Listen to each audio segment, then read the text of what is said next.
What's happening, everybody? April 16th, day after tax day. I'm here with Aaron Buczek, who is financial advisor from Raymond James, North Atlantic. Investment partners. That's a mouthful. Yes, it is. It is. But also the president of the Westwood Rotary Club, officially called the Rotary Club of Westwood. And we have a lot to talk about. We're going to start talking pancakes. So we're going to talk finance, and you've had a crazy life these last few weeks, I'm sure, in your world, but we'll get there.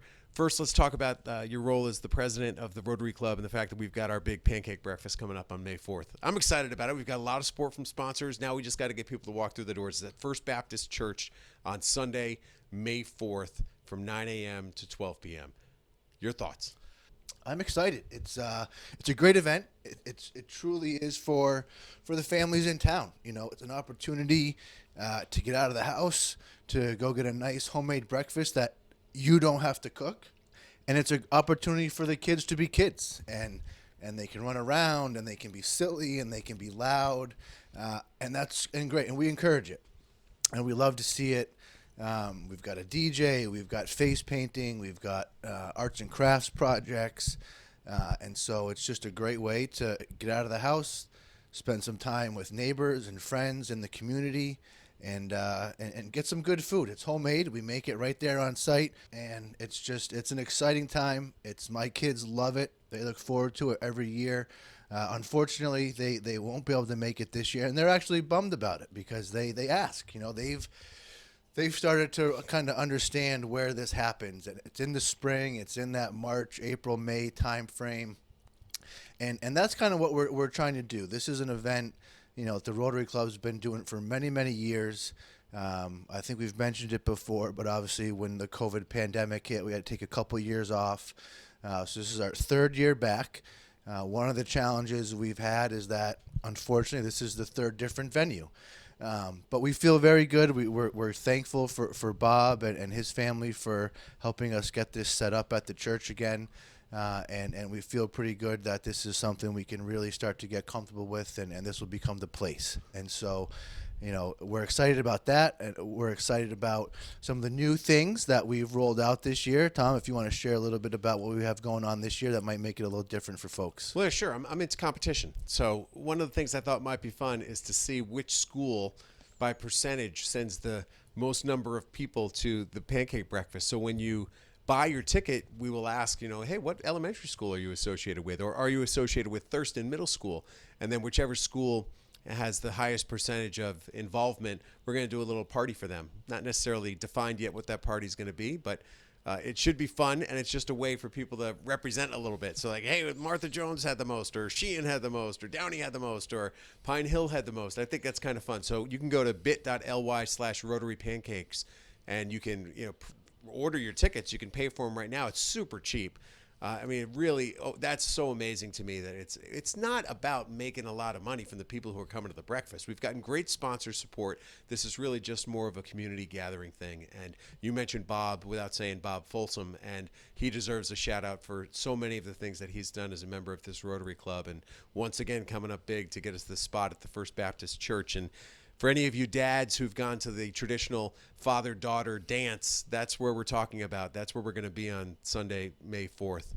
And I give such credit to you as the leader of the organization, but so many others who work with us, from Laura Max to Lori Favreau to Dottie Powers. You mentioned that Mike Walsh is going to be there doing the DJ stuff.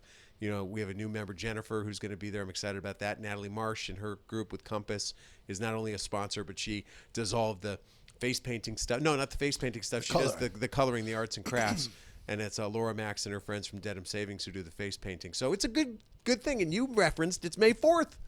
That's right. So for any Star Wars fans out there, certainly feel free to come dressed up in character. Chewbacca, Princess Leia, whatever your favorite character might be. It's a good day for everybody. And like I said at the beginning, it really is just a chance to be a kid, be silly, go throw back yourself in time and just think of simpler days when, you know, we went to church suppers and things like this more often. And, you know, life gets very hectic, and I can appreciate it as a father of two young girls who have very busy schedules, hence why they won't actually be there that day. But if you've got events in town, chances are, whether it's before, maybe it's after, stop by. You don't have to be there for hours and hours.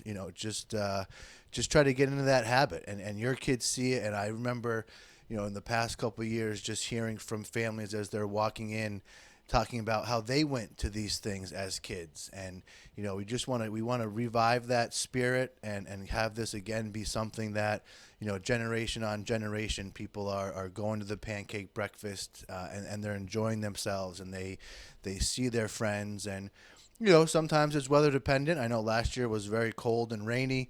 If we have good weather, you might get kids running around outside a little bit. It's always good, some fresh air. But again, we appreciate that people are busy, but hopefully, if you're out and about that day, you can find a way to either swing through late breakfast, early lunch, early breakfast before the activities kick in. However we can kind of help that. Tom mentioned that, there is a cost for the tickets, but, it's I made the joke earlier. We're not quite as stuck in time as the Masters is. That just wrapped up last week, and we saw the prices. $2 for a sandwich and $3 for things, and it's nice to see that. And our prices again are intended to, we need help sometimes covering costs, but it's more about getting people together. You mentioned the great sponsors, community companies and organizations and individuals that just kind of stepped up and help us cover the bulk of the cost, and that way we can charge as little as possible to get people in there.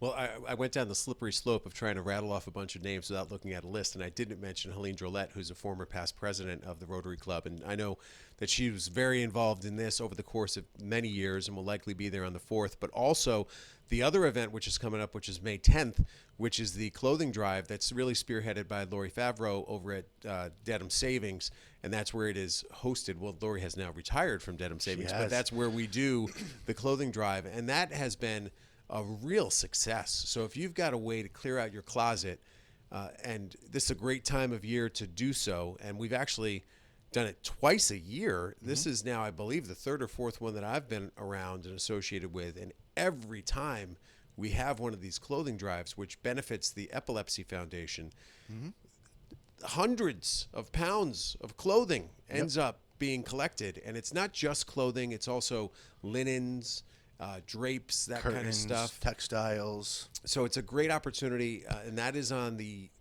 morning of the 10th. So you have the pancake breakfast on the 4th, which is a Sunday, and then you have the clothing drive, which is on Saturday the 10th. But just a couple examples of the things that the Rotary Club does to try to help out, and it really is amazing to me because I make the placemats.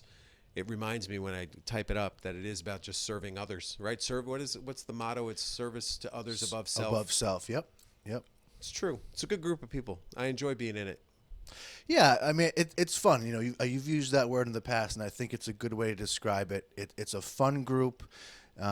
We're all there. We don't necessarily have anything personally to benefit from it, but it's fun. We get to give back to the town. We get to support.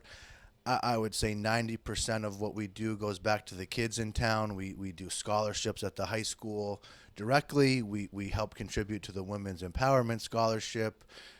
We've helped support Eagle Scouts and their projects. We contribute to the all-night grad party.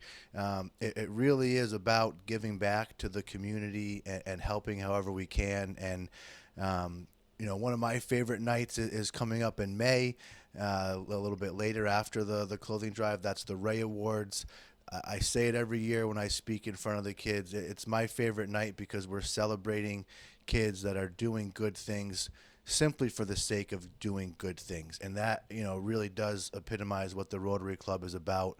A lot of people don't know about the Rotary Clubs anymore. Back in the past, there was commercials you'd see on TV. You'd be sitting there watching the nightly news, and you'd see commercials talking about the Rotary Club and their mission to extinguish polio. Well, once that was accomplished, a lot of the national advertising things went away, and so a lot of folks just struggle to really understand what it is and what we do and why we're out there. Why do we meet twice a month? What are we doing? And this is why. It's opportunities to give back, to support. It doesn't have to be kids, but most times that's what it is, and I love it. It's great.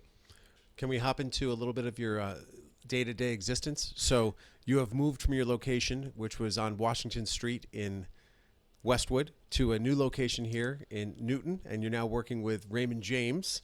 And give me your thoughts on how the last few weeks have been in your world as a financial advisor. Yeah, so I'll date myself a little bit for any of you out there that remember Pee Wee Herman and Pee Wee's Playhouse. There was always a word of the day.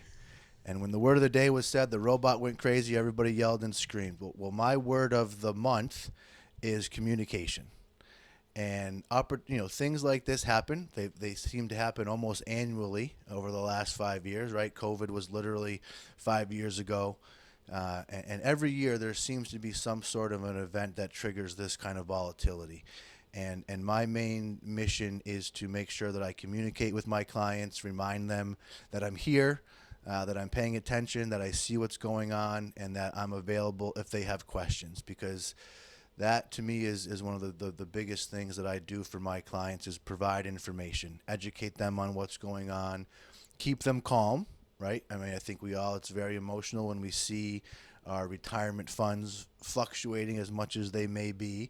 And so just to be an ear to talk to, and, a lot of times after we're on the phone for a while, they just say thank you. And that's it. It's just a conversation. It's almost like a free therapy session, if you will. But I'm happy to do it because these are the times when my clients need me most. Years like last year when the market's up 20%, that's more fun. Those are fun conversations. There's a lot more laughing that happens when I'm on the phone. These conversations tend to be a little bit more serious. Oh, my God, what are we going to do?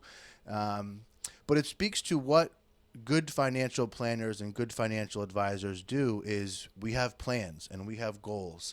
And the reason we do that is times like this, we can fall back on that and we can revisit those goals and revisit those plans.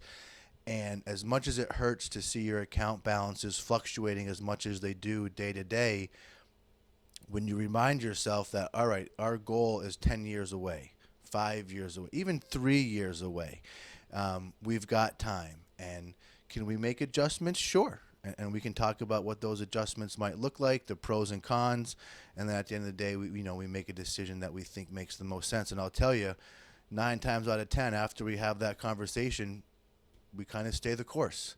And then you get the phone calls of, hey, is now a good opportunity to invest more? And for the folks that can do that, that's a great position to be in.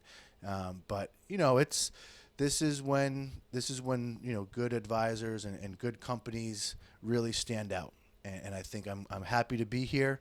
I've got some tools in my tool belt that I did not have before. And so I'm able to have different conversations than maybe the last time this happened, where 2020 was COVID, 2022 was inflation and interest rates, and so at least now it's a slightly different conversation, and I think people appreciate that.